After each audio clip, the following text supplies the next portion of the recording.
Langit malam menurunkan hujan gerimis di tengah kota yang mulai lengang. Jalan protokol tampak sepi, hanya sesekali mobil mewah melintas membelah malam. Bribka Darmawan berdiri di pinggir jalan dengan mantel hujan terbuka, peluit tergantung di leher, dan lampu senter kecil di tangan kirinya. Tatapannya tajam menyapu setiap kendaraan yang lewat. Ia tidak sedang bertugas secara resmi malam itu, tapi menjalankan ritual malam mingguannya, memungut uang jaga malam dari pengendara yang ia tilang secara semena-mena. Dari kejauhan, meluncur sebuah mobil hitam berpelat dinas berlogo merah. Meski ada tanda militer di pelatnya, Darmawan tidak gentar. Ia pernah berhasil menyelesaikan dengan sopir-sopir dinas yang takut ribut. Dengan cekatan ia berdiri di tengah jalan, mengangkat tangannya dan meniup peluit. Mobil itu berhenti perlahan, kaca jendela depan diturunkan. Seorang pria berwajah dingin menatap Darmawan tanpa ekspresi. "Selamat malam, Anda tahu melanggar apa, Pak?" tanya Darmawan sok berwibawa, padahal ia sendiri tidak yakin apa pelanggarannya. Pria di dalam mobil hanya diam, lalu menunjukkan SIM dan STNK. Darmawan melihat sejenak, lalu berpura-pura melihat jam di dashboard. Terlalu malam, plat dinas tidak membebaskan Bapak dari peraturan. Ada razia tertutup malam ini, saya bisa bantu selesaikan, asal ngerti-ngerti aja, ya. Pria itu mengangguk kecil, membuka dompet, lalu dengan tenang menyerahkan selembar uang 100.000. Namun tangannya tak lepas begitu saja, ia menatap Darmawan dengan mata yang seperti membelah dada. "Terima kasih atas kerjasamanya, Pak Polisi," katanya datar. Uang itu diambil Darmawan dengan senyum tipis penuh kemenangan, lalu ia memberi jalan sambil mengetuk kap mobil 2 kali. "Hati-hati, Pak." Mobil itu melaju perlahan, menghilang dalam gerimis, tapi Darmawan merasa ada hawa aneh yang tertinggal. Ia mengusap peluh di lehernya, meski malam itu tidak panas. Ia tak tahu, bahwa bukan sembarang orang yang baru saja ia tilang. Maijen Agus Prasetyo, seorang jenderal aktif dari Kesatuan Intelijen Militer, sedang menjalankan misi penyamaran. Tilang malam itu bukan hanya peristiwa sepele, tapi telah membuka pintu menuju perang senyap. Dari dalam mobil, Jenderal Agus memutar rekaman audio kecil yang tersembunyi di dalam dashboard. Suara Darmawan terdengar jelas, "Asal ngerti-ngerti aja ya."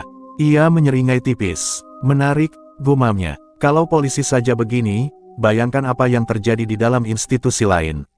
Ia merogoh saku, mengambil ponsel dengan kode khusus, lalu mengirim pesan singkat, "Target ditemukan. Oknum aktif. Prosedur lanjut." Sementara itu, Darmawan melanjutkan tugas gelapnya malam itu, masih tersenyum puas. Ia tidak sadar, roda nasib telah mulai berputar ke arah yang tak bisa ia kendalikan. Tilang yang ia kira hanya sekadar uang rokok ternyata menjadi tiket menuju kehancuran hidupnya. Dan malam itu, gerimis tak lagi terasa sejuk, melainkan seperti pertanda akan datangnya badai. Pagi menyingsing di markas kecil intelijen militer yang tersembunyi di balik bangunan tua di sudut Jakarta. Di dalam ruang briefing sempit berisi layar monitor dan peta Jakarta yang penuh coretan merah, Maijen Agus Prasetyo berdiri tegak di depan 2 perwira muda. "Ini bukan soal tilang," katanya dingin. "Ini soal kehormatan negara yang dipermainkan oleh oknum berseragam." Ia memutar ulang rekaman tilang semalam di layar besar, menunjukkan sikap Darmawan yang angkuh dan kebiasaan pungli yang sudah seperti rutinitas. Kedua perwira itu mengangguk paham. Mereka tahu, jika seorang jenderal aktif turun langsung menangani hal seperti ini, maka ada sesuatu yang jauh lebih dalam. Agus tidak hanya melihat satu kesalahan kecil, ia mencium bau busuk dari sistem yang membusuk di akar. Ia memerintahkan agar pengawasan dimulai. "Rekam semua aktivitas Darmawan, dari pagi sampai malam. Kita korek sampai ke sumur terakhir tempat dia mencuci dosanya." Sementara itu, Bribka Darmawan menjalani harinya seperti biasa. Ia tertawa bersama rekan-rekannya di pos polisi sambil menghitung hasil jalan malam tadi. Tidak ada rasa curiga sedikit pun. Di pikirannya, lelaki yang ia tilang semalam hanyalah pejabat rendah yang memilih menyuap daripada ribut. Ia bahkan menyombongkan diri di depan juniornya, menyebut dirinya sebagai penguasa jalanan malam. Namun, tanpa ia sadari, seseorang di sebuah motor bebek tua sedang memotret setiap gerak-geriknya dari kejauhan. Seorang pria tua penjual kopi di dekat pos ternyata memiliki kamera tersembunyi di termosnya. Bahkan pengamen yang biasanya Darmawan bentak, kini menyelipkan alat perekam di bawah bangkunya. Dunia Darmawan kini menjadi panggung teater, dan setiap gerakan kecilnya sedang ditonton oleh mata-mata yang tidak ia kenal. Hari-hari berikutnya, Darmawan makin berani. Ia mulai memeras pengemudi truk besar di kawasan industri, bahkan menerima setoran mingguan dari preman terminal untuk tutup mata atas bisnis gelap di situ.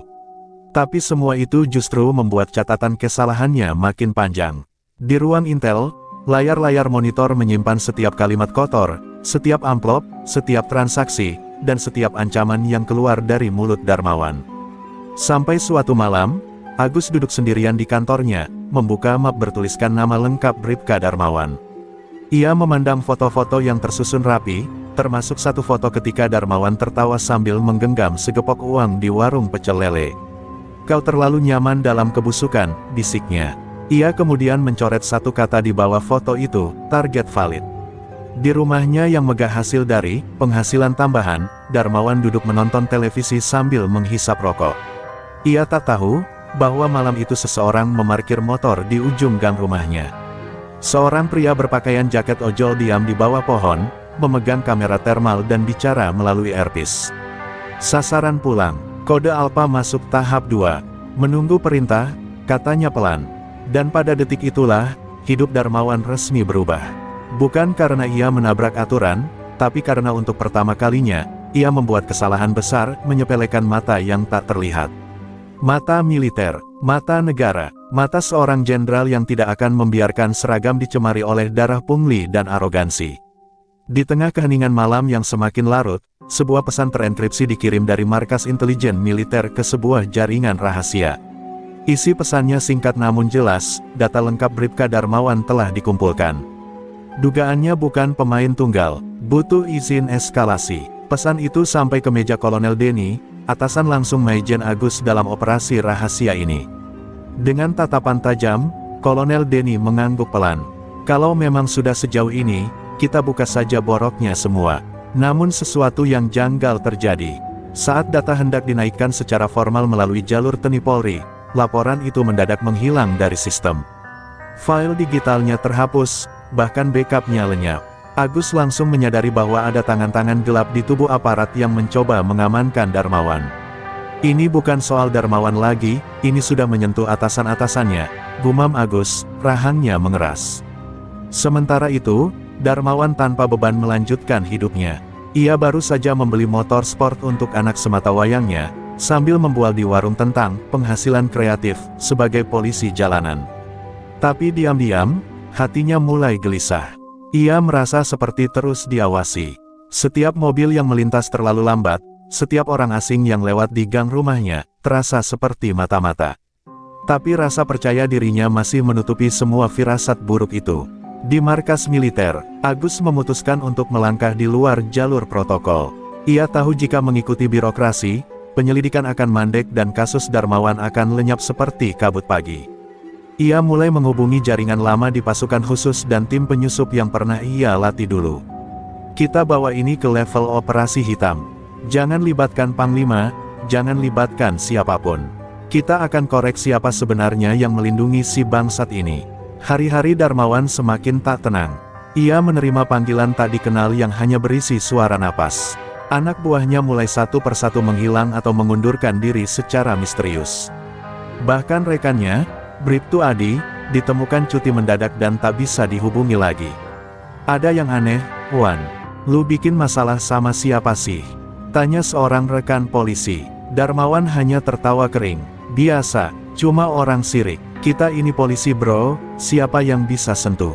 Tapi tawa itu berubah menjadi ngeri malam harinya ketika ia menerima amplop putih di dashboard mobil dinasnya. Tak ada yang tahu siapa yang menaruhnya. Di dalamnya hanya ada satu lembar foto, wajah Darmawan sedang menerima uang dari sopir truk, diambil dari sudut pandang kamera atas. Di baliknya tertulis satu kalimat, "Kami melihatmu." Tangannya gemetar. Untuk pertama kalinya, Darmawan tahu ini bukan ulah wartawan.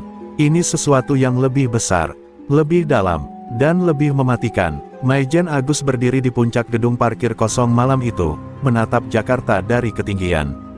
Di tangannya ada ponsel dengan aplikasi pelacak yang memantau pergerakan Darmawan. Ia menyulut rokok, lalu berkata pelan kepada dirinya sendiri, "Aku beri kau waktu seminggu, Darmawan. Entah kau lari, menyerah, atau hancur bersama sarangmu. Di kejauhan, suara sirene samar terdengar, tapi kali ini, bukan untuk menyelamatkan, melainkan menandai dimulainya perburuan senyap. Dan langit Jakarta pun mendung, seolah ikut menahan napas. Sebab badai sesungguhnya belum dimulai. Malam itu, Darmawan terbangun dari tidurnya dengan keringat dingin membasahi punggung.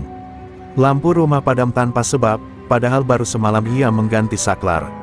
Ia melangkah pelan ke ruang tamu, menggenggam pistol kecil yang biasa ia selipkan di bawah bantal. Namun saat tiba di ruang depan, ia mendapati pintu pagar rumah terbuka sedikit. Padahal, sebelum tidur, ia yakin sudah menguncinya 2 kali. Detak jantungnya berpacu tak menentu. Ada sesuatu yang salah, sangat salah. Tak lama kemudian, suara bel terdengar, panjang dan tajam. Darmawan memberanikan diri mengintip dari jendela. Di depan rumahnya berdiri seorang pria kurus berjaket abu-abu, mengenakan helm. Wajahnya tak terlihat, tapi ia berdiri tegak dan tak bergerak. Darmawan membuka pintu pelan, tetap mengarahkan pistol di balik pinggangnya. "Ada urusan apa malam-malam begini?" tanyanya dengan suara ditekan. Pria itu hanya meletakkan sebuah flash disk di lantai, lalu berbalik dan pergi tanpa sepatah kata pun. Dengan tangan gemetar, Darmawan memasukkan flash disk itu ke laptop kerjanya. Layar langsung menampilkan rekaman video, dirinya sedang menghitung uang di belakang pos jaga, lalu disusul dengan rekaman lain saat ia menyusup ke truk dan menerima setoran dari bandar rokok ilegal. Semua itu direkam dari sudut yang tidak mungkin diakses oleh orang biasa. Dari mana mereka bisa dapat ini? Gumam Darmawan panik, keringat membanjiri wajahnya. Keesokan paginya, Darmawan datang ke kantor lebih awal dari biasanya. Ia menyapa semua rekan dengan senyum palsu, tapi tatapannya gelisah. Ia berusaha mencari tahu apakah ada rekan yang mungkin mengkhianatinya. Namun yang ia dapati justru suasana dingin, seolah semua orang tahu sesuatu yang tidak ia tahu. Beberapa rekan tampak menjauh, menghindari tatap mata. Seolah mereka tahu bahwa Darmawan kini adalah orang yang ditandai. Di balik gedung Polres, seseorang dengan seragam tukang parkir sedang berbicara melalui earpiece. Subjek masuk ke kantor pukul 7.13. Ekspresi panik, tidak curiga terhadap pengintaian. Suara dari seberang menjawab, "Teruskan pengawasan. Jangan ada kontak." Jenderal belum beri lampu hijau. Mata sipit pria tukang parkir itu terus mengawasi Darmawan, sementara tangan kirinya mencatat gerak-gerik target secara rinci. Sementara itu, Maijen Agus menerima laporan dari timnya di markas rahasia. Semua data semakin jelas, Darmawan ternyata bukan hanya polisi pungli. Ia juga perantara uang gelap dari jaringan bandar lintah darat dan pelindung usaha ilegal di kawasan pelabuhan. Uangnya mengalir ke banyak pihak, termasuk beberapa oknum di kepolisian sendiri. "Ini bukan pembersihan biasa," ucap Agus, "ini pembongkaran akar busuk." Di tengah tekanan yang semakin mencekik, Darmawan mengambil langkah gegabah. Ia menemui seorang petinggi di kepolisian yang selama ini melindunginya, AKBP Sunaryo. Namun saat ia memasuki ruangannya, Sunaryo hanya berkata singkat, "Saya tak bisa bantu. Ada yang lebih tinggi yang sedang main. Kamu terlalu ceroboh, Darmawan." Ucapan itu seperti tamparan. Darmawan baru sadar, ia bukan lagi bagian dari sistem. Ia adalah beban yang siap dibuang. Malam kembali turun. Kali ini, tak ada suara jangkrik. Hanya bunyi lembut drone kecil yang diam-diam melayang di atas rumah Darmawan, merekam segala aktivitas. Dan di tempat lain, Maijen Agus menatap layar monitor sambil berkata pada timnya, "Besok, kita mulai fase 2. Tunjukkan bahwa negara tidak buta. Kita kembalikan makna seragam, dengan atau tanpa izin." Pagi itu, Darmawan melangkah keluar dari rumah dengan langkah gelisah. Matahari terasa menyilaukan dan suara kendaraan di jalan seperti gemuruh yang menghantam gendang telinganya. Ia tak tahu lagi mana yang aman, mana yang mengintai. Ia melihat kiri kanan, mencoba menangkap bayangan pria berjaket abu-abu semalam. Namun yang ia temui hanya tatapan orang-orang biasa yang entah tulus atau pura-pura. Ia mulai merasa, dunia telah berubah. Dan ia bukan lagi pemain, tapi buruan. Di sisi lain kota, Maijen Agus berdiri di ruang observasi bawah tanah, dikelilingi layar-layar pengawasan dan tim elit yang bersiap. "Hari ini kita tak hanya awasi. Kita sentuh," ujarnya dingin. Ia menunjuk layar yang menampilkan Darmawan berjalan ke arah pos jaga. "Mulai fase 2, kita uji seberapa jauh dia berani melawan sebelum kita hempaskan dia." Seorang agen mengenakan earphone dan topi ojol, lalu keluar dari ruangan dengan langkah pasti. Siang itu, ketika Darmawan tengah duduk di warung kopi langganannya, seseorang menyelipkan amplop coklat ke bawah kursinya. Ia memungutnya dengan gugup, lalu buru-buru membuka. Di dalamnya ada foto-foto lama, dirinya bersama AKBP Sunaryo, beberapa bandar pelabuhan, dan amplop uang tunai. Namun satu foto membuat darahnya berhenti mengalir, foto anak dan istrinya sedang di sekolah, diambil dari jarak dekat. Di balik foto itu tertulis, "Kami tahu siapa yang kau cintai." Panik memuncak, ia buru-buru menelepon Sunaryo, tapi tak diangkat. Ia menghubungi rekan-rekannya satu persatu, namun kebanyakan hanya menjawab dingin atau tidak merespons sama sekali. Seolah seluruh dunia telah menarik jaraknya dari Darmawan. Ia mencoba menghubungi jaringan backing-nya di pelabuhan, namun orang-orang itu justru memblokir nomornya. Ia telah menjadi hantu dalam jaringan yang dulu ia kuasai. Sementara itu, salah satu tim intel diam-diam mendekati anak Darmawan di sekolah, berpura-pura sebagai guru les baru. Mereka tak berniat menyakiti, tapi memberikan sinyal bahwa pelindung si anak sedang dalam sorotan.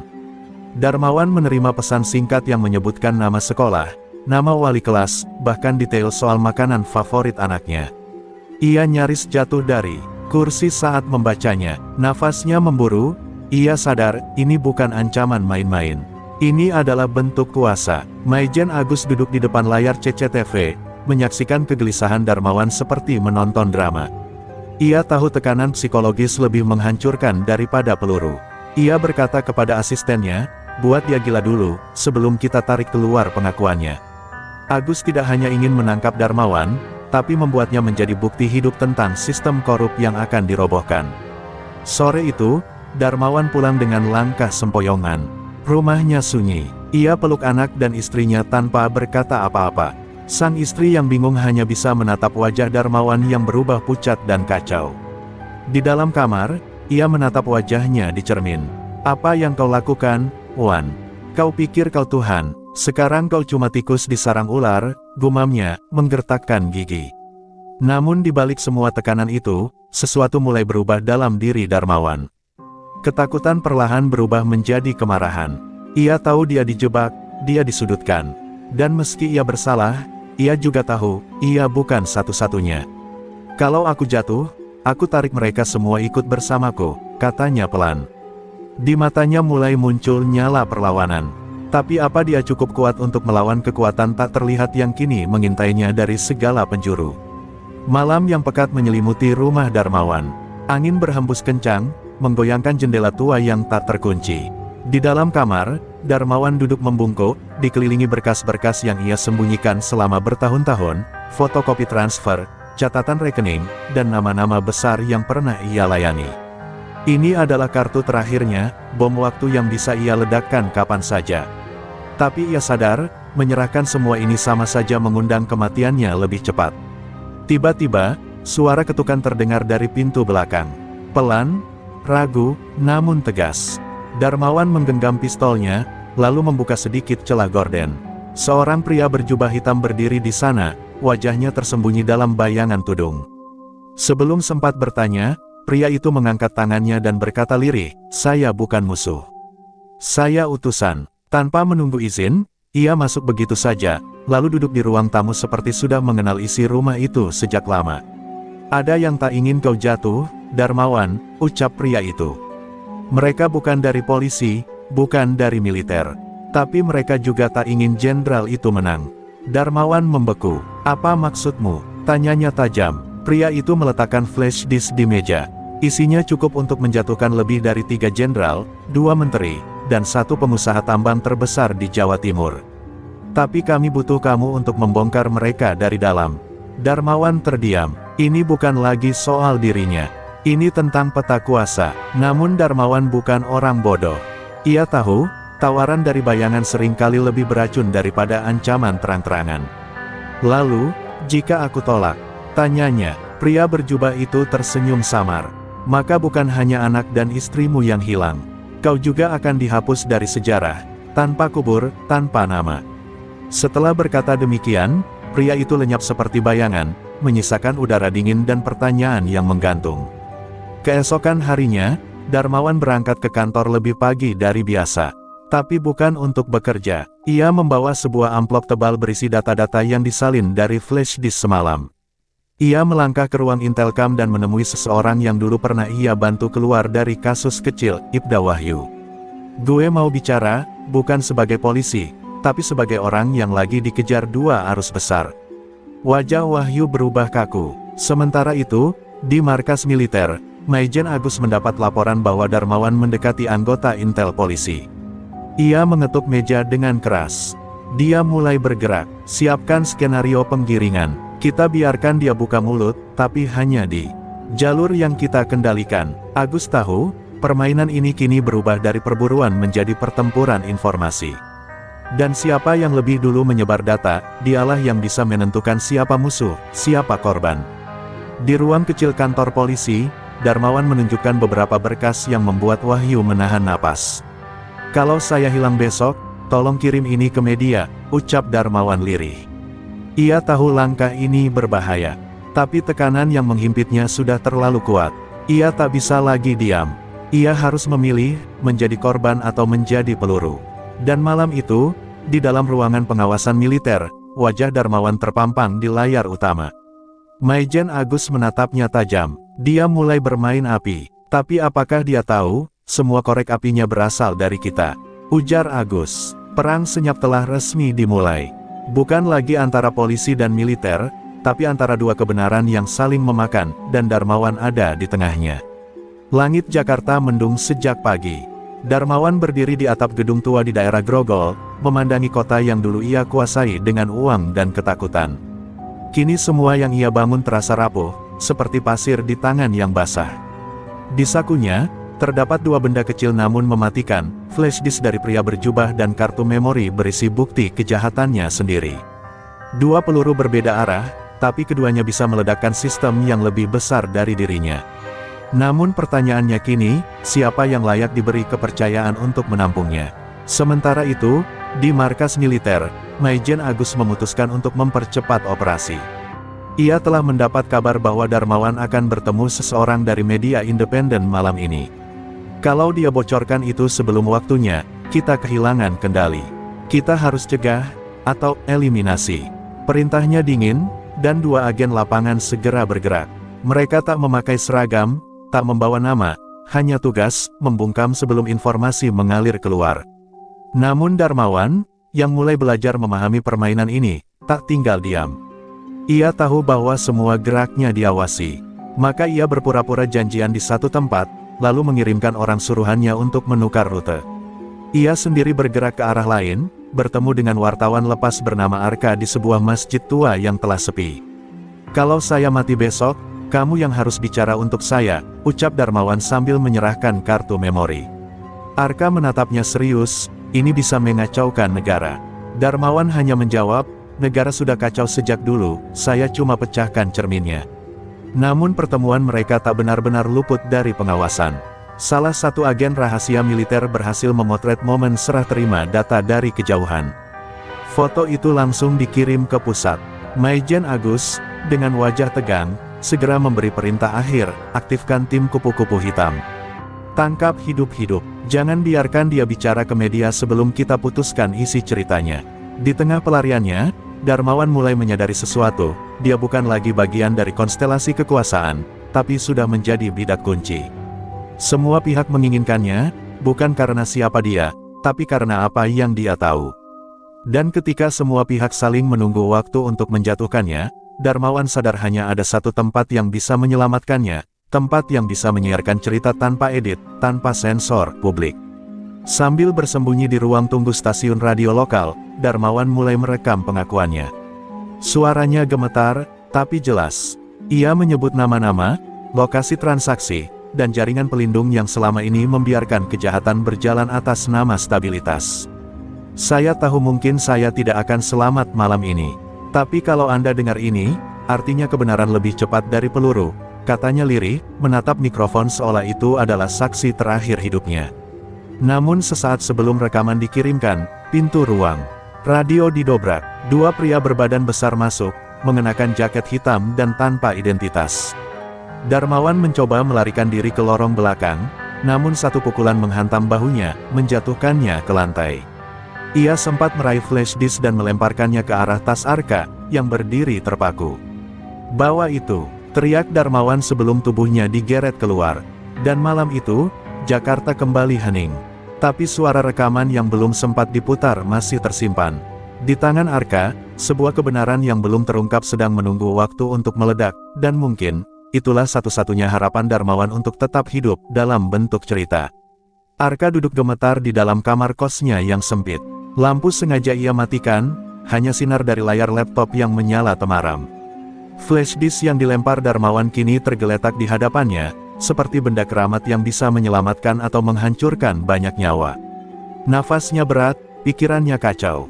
Ia tahu benar, begitu file di dalamnya menyebar, tidak ada jalan kembali. Ia bukan lagi wartawan biasa, ia akan menjadi sasaran. Tapi ia juga sadar, diam sama saja dengan bersekongkol. Sementara itu, Darmawan kini terkurung di dalam ruangan gelap tanpa jendela. Tangan dan kakinya diikat ke kursi besi, lampu sorot diarahkan tepat ke wajahnya. Di hadapannya berdiri seorang pria berpakaian sipil dengan suara halus tapi menusuk. "Kau pikir kau pahlawan, Darmawan? Kau pikir publik peduli pada pengakuanmu? Mereka hanya ingin tontonan." Darmawan terdiam, wajahnya lebam, tapi matanya masih menyimpan api. Ia tahu, malam ini bisa menjadi malam terakhirnya, tapi selama datanya belum jatuh ke tangan musuh, masih ada harapan. Di luar sana, Maijen Agus menerima laporan bahwa flash disk belum berhasil diamankan. Ia mendengus pelan. "Anak muda itu, Arka, ya, kirim pesan halus padanya. Kita lihat seberapa berani dia menghadap badai." Seketika, sekelompok orang dengan identitas samaran mulai bergerak, mencari keberadaan Arka di seluruh penjuru kota. Tapi Arka sudah bergerak lebih cepat. Ia berpindah dari kos ke warnet tua di bilangan Salemba, berencana mengunggah data itu ke server internasional. Di tengah pelariannya, Arka membuka isi flash disk dan mendapati rekaman video Darmawan yang tidak hanya mengungkap kasus pungli atau suap biasa, tetapi juga menyentuh transaksi senjata ilegal yang diduga melibatkan sejumlah oknum militer. Termasuk tanpa nama, tapi tersirat jelas, Maijen Agus sendiri. "Ya Tuhan," desis Arka. Ia sadar, ini bukan lagi soal membongkar polisi korup. Ini menyangkut stabilitas negara, dan dirinya kini menggendong bara api yang bisa membakar semua pihak. Kembali ke ruang gelap, Darmawan mendapat kesempatan berbicara satu kalimat sebelum dipukuli lagi.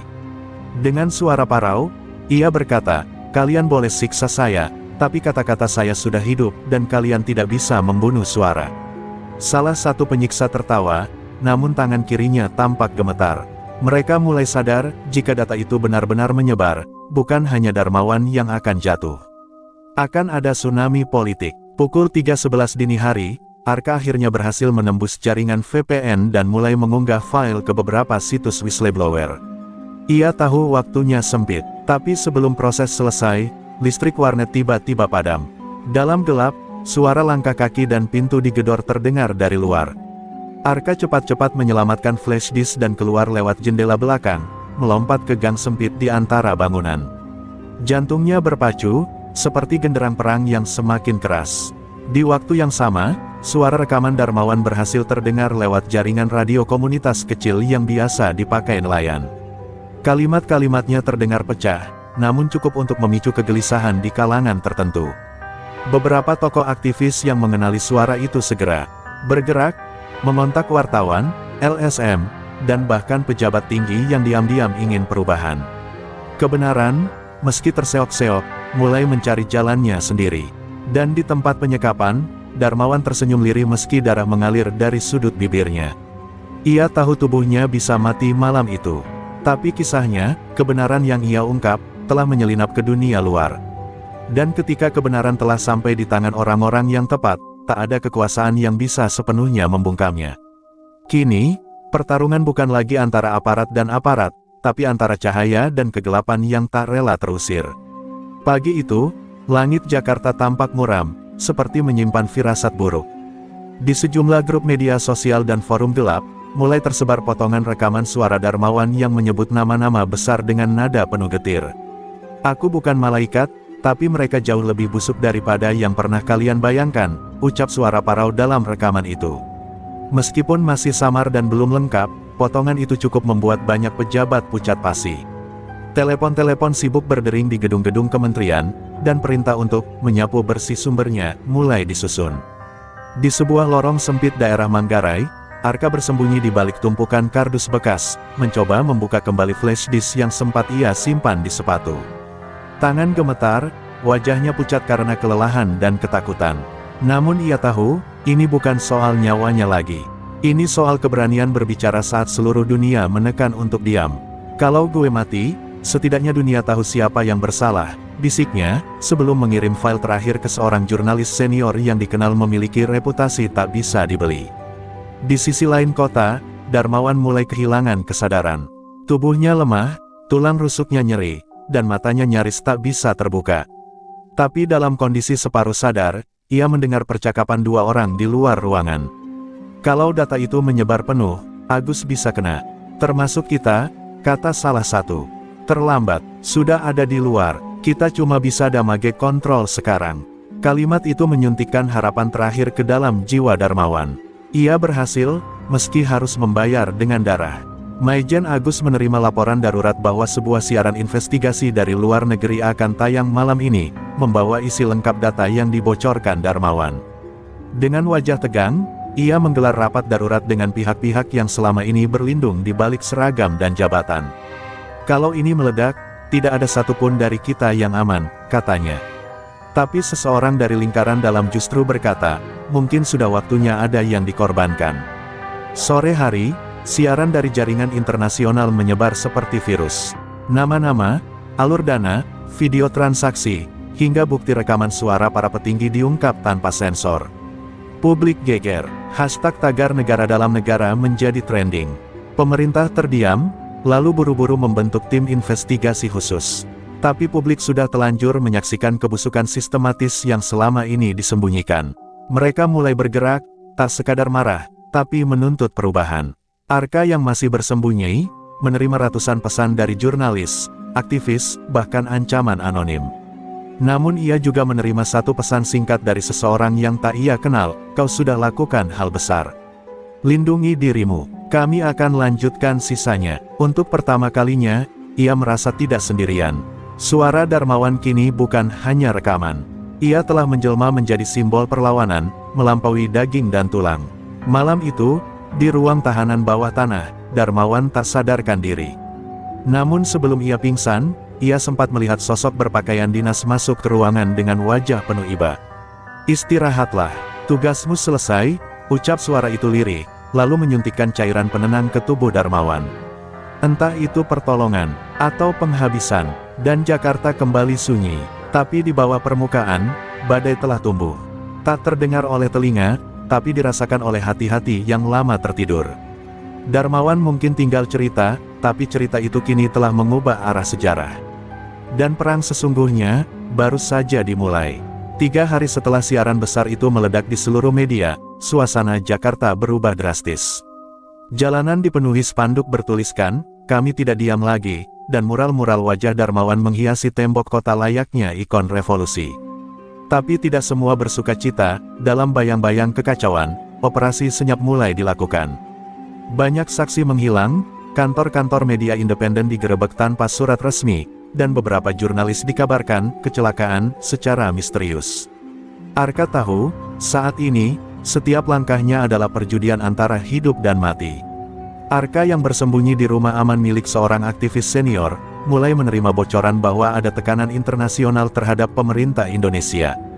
Dewan HAM PBB, NGO global, hingga media besar luar negeri mempertanyakan keterlibatan para jenderal dan pejabat tinggi dalam jaringan korupsi serta kejahatan terorganisir. Tapi seperti biasa, penguasa negeri ini lebih memilih mencari kambing hitam daripada bertanggung jawab. Dan yang kini jadi target utama mereka, adalah Darmawan. Namun, kabar tak terduga datang malam itu. Sebuah foto tersebar di dunia maya, Darmawan dalam kondisi setengah sadar, duduk di kursi roda dengan infus menggantung. Di bawah foto, tertulis satu kalimat besar, saya masih hidup. Dan saya siap bicara. Foto itu mengguncang, tak hanya publik, tapi juga seluruh jajaran istana. Artinya, rencana pembungkaman mereka gagal total. Suara Darmawan belum selesai, dan dia berniat membuka semuanya secara langsung, di depan publik. Maijen Agus yang semakin terpojok mulai kehilangan kendali. Ia memerintahkan penculikan terhadap keluarga Arka, namun aksi itu digagalkan oleh jaringan sipil yang kini mulai bahu-membahu melindungi satu sama lain. Gerakan rakyat mulai tumbuh bukan karena keinginan untuk balas dendam, tapi karena dorongan moral, kalau bukan sekarang, kapan lagi? Suasana seperti reformasi, 98 kembali menggeliat, tapi kali ini tanpa mahasiswa di barisan depan, melainkan rakyat biasa. Arka akhirnya mengambil keputusan besar. Ia muncul di depan publik melalui siaran langsung daring, wajahnya tak lagi disembunyikan. Dengan suara bergetar, ia berkata, "Kalau negara ini ingin keadilan, biarlah kita mulai dari sini. Bukan dari pengadilan yang bisa dibeli, tapi dari suara rakyat yang tak bisa dibungkam." Ribuan orang menonton, dan ribuan lainnya mulai turun ke jalan. Malam itu, Indonesia bergema oleh satu kata, bangkit. Darmawan, yang kini dirawat secara diam-diam di tempat perlindungan militer oleh salah satu perwira muda yang simpati padanya, perlahan pulih. Dalam keadaan sadar penuh untuk pertama kalinya, ia berkata lirih, "Aku sudah buat kesalahan besar dalam hidupku, tapi jika aku bisa menebusnya dengan membuka mata jutaan orang, maka biarlah aku mati sebagai suara." Perwira muda itu hanya menatapnya dengan hormat, lalu menjawab, "Kami akan pastikan kau tak mati sia-sia." Dalam beberapa pekan, pengadilan rakyat yang digelar secara simbolik di ruang publik mulai viral. Kesaksian korban, pengakuan mantan anak buah Darmawan, serta data-data yang terus berdatangan memperkuat tekanan terhadap pemerintah. Meski belum ada pengadilan resmi yang berjalan, tapi rakyat sudah menjatuhkan vonis moral pada mereka yang dulu tak tersentuh. Dan ketika matahari terbit di hari ke-40 sejak semuanya dimulai, Darmawan akhirnya berdiri di atas panggung kecil di hadapan ribuan orang di lapangan Banteng.